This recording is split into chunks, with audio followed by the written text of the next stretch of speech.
किसान का चोली दामन का साथ है। जब भूमि अधिग्रहण कानून ये लेकर के आए थे, चाहे भट्टा परसोल की घटना की बात हो, हमेशा जब भी किसान के ऊपर दिक्कत आई है, कोई आंदोलन किया है, तो कांग्रेस पार्टी राहुल गांधी जी के नेतृत्व में साथ खड़ी रही है, आगे भी खड़ी रहेगी। इनका अहंकार देश के सामने एक्सपोज हो चुका है, इनकी बेईमानी देश के सामने एक्सपोज हो चुकी है। इनको माफ़ी मांगनी चाहिए और भविष्य में जो वादे इन्होंने किए थे कि किसान की आमदनी दोगुनी करेंगे, उन वादों के ऊपर इनको काम करना चाहिए। यही प्रजातंत्र का तकाजा है, लेकिन इनसे उम्मीद नहीं है। आज भी किसान जो मांग करेंगे या किसान जो लाइन लेंगे, कांग्रेस पार्टी उनके साथ खड़ी रहेगी। धन्यवाद। अध्यक्ष जी ने जो कहा उसमें सारी बात आ जाती है। मैं भी उनका समर्थन करता हूं कि बहुत ही जो हालात हैं देश के अंदर और देश के इतिहास में, आज़ादी के बाद में कभी नहीं सुना होगा कि 1 साल तक संघर्ष चले, सड़कों पर किसानों को बैठना पड़े, जिनको अन्नदाता कहते हैं। और उन्होंने भी इतिहास बनाया है जिस प्रकार से संघर्षशील होकर के और जिस भावना के साथ में पूरे देश के किसानों को रिप्रेजेंट कर रहे थे। वो मोदी जी व उनकी सरकार के लोग समझ नहीं पा रहे थे। जो बॉर्डर पे लोग बैठे हुए थे, पंजाब बॉर्डर हो, हरियाणा बॉर्डर हो, राजस्थान बॉर्डर हो, पर वो किसान एक प्रकार से पूरे देश के किसानों को रिप्रेजेंट कर रहे थे, उनकी भावनाओं को रिप्रेजेंट कर रहे थे। वो समझने में ये सरकार फेल रही। इसी कारण से 1 साल गुजर गया और ये संघर्ष चलता रहा, सैकड़ों किसान मारे गए। राहुल गांधी जी को, विपक्षी पार्टियों को राष्ट्रपति से मिलना पड़ा हो, चाहे लगातार संघर्ष में साथ देना पड़ा हो। जब विपक्षी पार्टी बोलती है एक साथ में, तो सरकार को समझना चाहिए कि लोकतंत्र है। लोकतंत्र में जब विपक्ष क्या चाहता है, पब्लिक क्या चाहती है, वो असेसमेंट नहीं कर पाए। और जैसा कि इनके प्रकृति के अंदर है, ये अहम घमंड में रहे और प्रधानमंत्री जी को मजबूर होकर आना पड़ा, देशवासियों को संदेश देना पड़ा।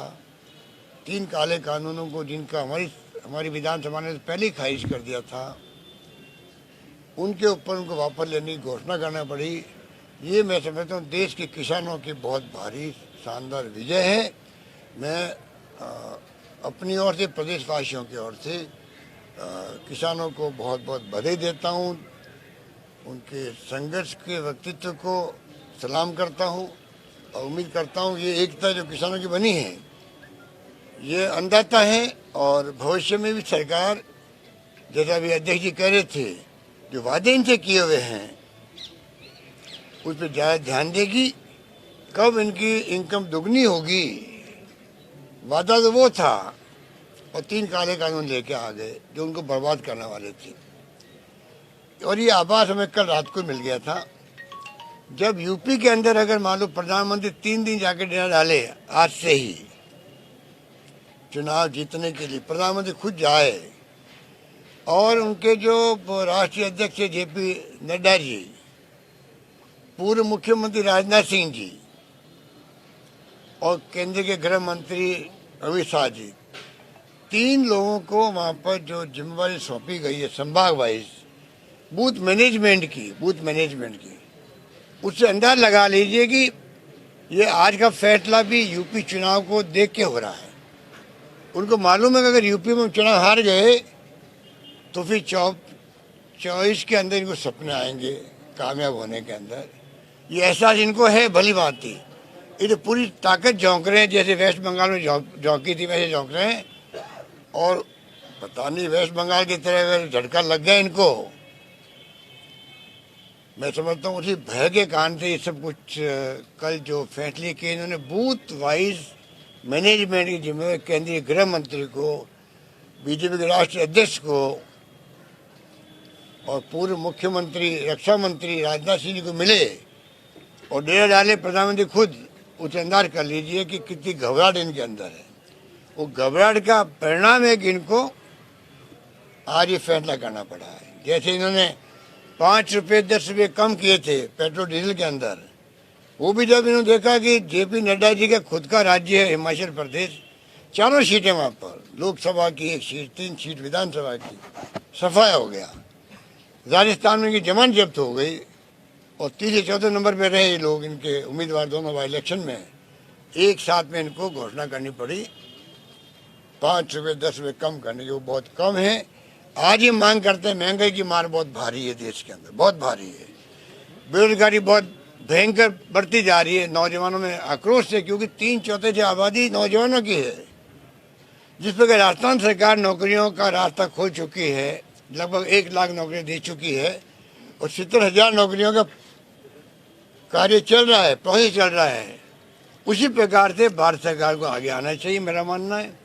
महंगाई की मार बहुत भयंकर, इनको 10 रुपये 15 रुपये और कम करने चाहिए। ये कम करेंगे तो हमारे 3,500 करोड़ रुपये और कम होंगे हमारे, वो में मंजूर है। पब्लिक इंटरेस्ट में महंगाई कम हो, ये बहुत बड़ा मुद्दा है। मैं मोदी जी को कहना चाहूँगा कि आप इस बात को समझो और समय रहते हुए अभी और आप फैसला करो, ये बात हमें कहनी। सर कोविड को जब तक लिखित में नहीं आएगा कुछ भी करते हम हटने वाले नहीं हैं। सारे किसान नेता यही कह रहे हैं कि जब तक लिखित में हमारे पास कुछ नहीं आएगा तब तक हम हटेंगे ही नहीं। एक और बात, क्रेडिबिलिटी खो दी ना, क्रेडिबिलिटी खो दी। क्या भरोसा नहीं है। देखिए, ये तो इन्होंने विश्वसनीयता खो दी अपनी। बात सुनिए, बिल्कुल अधिक ठीक कह रहे हैं। देखिए, जब सरकार की क्रेडिबिलिटी खत्म हो जाती है तब ये आशंका पैदा होती है, जो कि आप लोग बोल रहे हो मीडिया वाले। जब मीडिया वाले बोलता है, इसका मतलब आम आदमी बोल रहा होगा, उनके मन में ये आशंकाएं हैं। तो क्रेडिबिलिटी का संकट पैदा हो गया इस सरकार के सामने। ये भी जो भावना पैदा हो रही है कि पता नहीं क्या करेंगे। अभी तक भी घोषणा करने के बावजूद भी, प्रधानमंत्री घोषणा कर दे, उसके बावजूद अगर ये देशवासियों के दिमाग में बात रहे कि नहीं पता नहीं क्या करेंगे, कोई रास्ता निकाल देंगे, पता नहीं पार्लियामेंट में क्या करेंगे, ये क्रेडिबिलिटी के संकट की बात है। इसको भी इनको समझ जाना चाहिए। आज ये किस दिशा में जा रहे हैं, इसलिए हम बार बार कह रहे हैं, देश किस दिशा में जाएगा, किस दिशा में जा रहा है, कोई नहीं जानता है। क्योंकि सारी संस्थाओं पर, जुडिशरी पर, इनकम टैक्स, ईडी, सीबीआई पर जो दबाव है, कोई कल्पना नहीं कर सकता है। उस दबाव में देश चल रहा है। पूरा देश में एक प्रकार से कहना चाहिए कि बहुत ही माहौल है, घबराहट का माहौल है, असहिष्णुता का माहौल बन गया है। और जो भाईचारा, प्रेम, मोहब्बत, विश्वास होना चाहिए, वो कम होता जा रहा है और ये बहुत देश के लिए खतरनाक है। हमें बड़ी चिंता लगी हुई इस बात की। केवल चुनाव के लिए डिसीजन लिया सरकार ने, 5 राज्यों में चुनाव। बहुत बहुत शुक्रिया आप सबका, आप लोग कितनी तकलीफ देखते हो। सर एक कोविड मीटिंग, सर कोविड की मीटिंग हम करके आए अभी। कोविड का डॉक्टर्स की राय भी ली हम लोगों ने, प्रेजेंटेशन देखे, और हम लोग राजस्थान में पूरी तैयारी कर रहे हैं। पर क्योंकि यूरोप में बहुत भयंकर फैल रहा है, ये बेड नहीं मिल रहा वहाँ पर, जर्मनी में और रशिया के अंदर। और WHO जो है, WHO अगर ये कहे कि आने वाले महीनों में 5 लाख लोग मर सकते हैं यूरोप के अंदर, तो पूरी विश्व के लोगों को चिंतित होना स्वाभाविक है। और ये भी कहावत बनी हुई है कि जब यूरोप में आता है ये कोरोना महामारी, उसके 2 महीने बाद में एशिया में आती है। एशिया में हमारा मुल्क भी आता है। तो ये बहुत चिंता है। कुछ संख्या बढ़ी है, राजस्थान बढ़ी है, देश में बढ़ी है कोरोना की। इसलिए हमने उचित समझा कि एक बार इसका रिव्यू कर लें। और आज मैंने फैसला किया है, प्रधानमंत्री जी को आज पत्र जाएगा कि आप देश के अंदर, राजस्थान के अंदर हमें तीसरी डोज, बूस्टर डोज कहते हैं जिसको, वैक्सीन की, साल भर होने आ गया है। तो साल भर के बाद में 30 मुल्कों में तीसरी डोज लगने लग गई है, तीसरी डोज बूस्टर डोज के रूप में। तो हमने मांग कर रहे हैं कि आप कृपा करके इस पे विचार करो और तीसरी डोज जो बूस्टर डोज है उसको अलाउ करो देशवासियों के लिए, जिससे कि हम लोग तीसरी लहर आने की नौबत नहीं आए, हम भुगते नहीं, मतलब ये बात। स्कूलों में आओ, हम जानते हैं, इसलिए मीटिंग बुलाई है। स्कूलों में आने खतरनाक है छोटे बच्चों के लिए भी। और तीसरी लहर आनी नहीं चाहिए राजस्थान के अंदर, देश के अंदर, ये हम सबकी सोच होनी चाहिए।